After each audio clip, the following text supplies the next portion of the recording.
This channel does not promote any violent, harmful, or illegal activities. All content provided by this channel is meant for an educational purpose only. এই উৎসবের মরশুমে great Eastern trading কোম্পানির সঙ্গে হবে আনন্দের বাহার। Participate করুন great Eastern trading এর 100 days great festival সেলে আর জিতুন 10 কোটির গিফটস এবং ক্যাশব্যাক। দুটো কার, 5টা টু হুইলার্স, 100টা এলইডি টিভিস, সঙ্গে up to 50,000 cashback, up to 36 মাস ইএমআই আর একটা EMI off. Visit Great Eastern Trading company.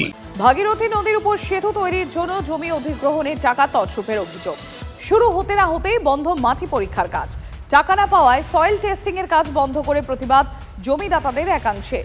নদিয়ার শান্তিপুর, নৃসিংহপুর, বড়ডাঙ্গা পাড়া এলাকার ঘটনা। অভিযোগ 2018 সালে ব্রিজ তৈরির জন্য, অর্থাৎ 7 বছর আগে ব্রিজ তৈরির জন্য জমি অধিগ্রহণ করলেও এখনো টাকা পাননি বহু জমিদাতা।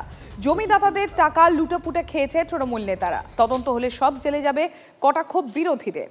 সেতু নির্মাণের জন্য সব টাকা রাজ্য সরকারের একার পক্ষে দেওয়া সম্ভব না, এমনই দাবি শান্তিপুরের বিধায়কের। জট কাটিয়ে কবে শুরু হবে কালনা শান্তিপুর ব্রিজের কাজ, উঠছে প্রশ্ন। দীর্ঘদিন থেকে বারবার জেলা পরিষদে গিয়েছি, আমাদের কুকুরের মতন তাড়িয়ে দেওয়া হয়েছে। আজ হবে কাল হবে, কিন্তু আমাদের পাত্তা দিইনি। কিন্তু আমাদের বাড়ির টাকা এখনো দেওয়া হয়নি। যেগুলো মাঠের জমি সেই টাকাগুলি সবাই পেমেন্ট হয়ে গিয়েছে বাড়ির ভিটে করে, কিন্তু আমরা নিজের বাড়ির ভিটে আমাদের বাড়ির টাকা পাইনি, বাড়ির ভিটের টাকাও পাইনি। আমরা এখন মানে বেকার হয়ে বসে আছে, বাড়ির ভিটেও কিনতে পারিনি। আপনারা রেজিস্ট্রি করে দিয়েছেন? আমরা রেজিস্ট্রি করিনি এখনো। আমরা কিছু কিছু জায়গা আমরা রেজিস্ট্রি করিনি, যেগুলো করেছি সেগুলো টাকা পাইনি। আমাদের দাবি হচ্ছে টাকা দিচ্ছে না। কারা দিচ্ছে না? সরকার দিচ্ছে না টাকা। জমি যে আমাদের রেজিস্ট্রি করে নিয়েছে, জমির যে টাকাটা দিতে হবে সেই টাকাটা দিচ্ছে না। মানে কি চুক্তিতে রেজিস্ট্রি করেছিল? আমাদের চুক্তিতে রেজিস্ট্রি ছিল 100 থেকে 5.5 লাখ টাকা দেওয়ার কথা। তো আমরা সেইতে রাজি হয়েছিলাম। তো 100 থেকে 5.5 লাখ টাকা দেওয়া মানে আমাদের কাছে ইনাফ। তো তাও যথেষ্ট আমরা চেষ্টা করেছি যে আশেপাশে জমি কিনে বসতবাড়ি করতে পারবো। তো সেখানে আমরা রেজিস্ট্রি করে দিয়েছিলাম। রেজিস্ট্রি করে দেওয়ার পরে আমাদের টাকা দেয়নি, বলো 15 দিন পরে টাকা দেওয়া হবে। সেখানে আজকে 3 বছর হয়ে যাচ্ছে, টাকা দিচ্ছে না। আমরা জমি দিয়েছি সরকারকে, তাই টাকা দিচ্ছে না। কি চুক্তিতে জমিটা দিয়েছিলেন? আমাদের 1 শতক 5.5 লাখ টাকা দিয়ে বাড়ির ভিটে নেবে বলেছিল। আচ্ছা, আমরা বাড়ির ভিটে রেজিস্ট্রি করে নিয়েছি। আমরা এরপরে প্রত্যেক নেতার দূরে দূরে গেছি। অরিন্দম ভট্টাচার্য আমাদের একটু সুরাহা করেছিল, কিন্তু আমাদের এমএলএ কোনো সুরাহা করেনি।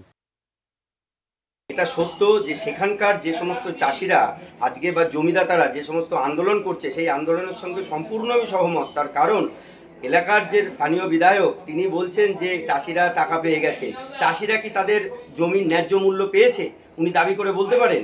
সেই সমস্ত চাষিদের যে সমস্ত জমি, সেই জমি দালালরা অত্যন্ত স্বল্প মূল্য তাদের কাছে দিয়ে মোটা অঙ্কে সেই জমির শ্রেণী পরিবর্তন করে আজকে সেই জমি তারা লক্ষ লক্ষ কোটি কোটি টাকা আজকে এখানে দুর্নীতি করেছে। নিশ্চিতভাবে তারা যখন সরকারকে জমি দিয়েছেন তার আগে বা পরে তো তারা নিশ্চয়ই টাকা পেয়েছেন। তাহলে তারা টাকা যখন কিছু পেয়েছেন, আপনার মুখ থেকে শুনলাম কিছু পেয়েছেন, তো নিশ্চয়ই তাহলে বাকি টাকা আসবে, তখন তারা পেয়ে যাবে। একেবারেই পাননি না, কিছুটা পেয়েছে, তাহলে তারা দিলেন কেন জমিটা? টাকাটা না পেয়ে তারা সরকারকে কেন জমি দিলেন? আমি এই ব্যাপারটা খুব ভালোভাবে জানি, শুধু বিধায়ক হিসাবে না।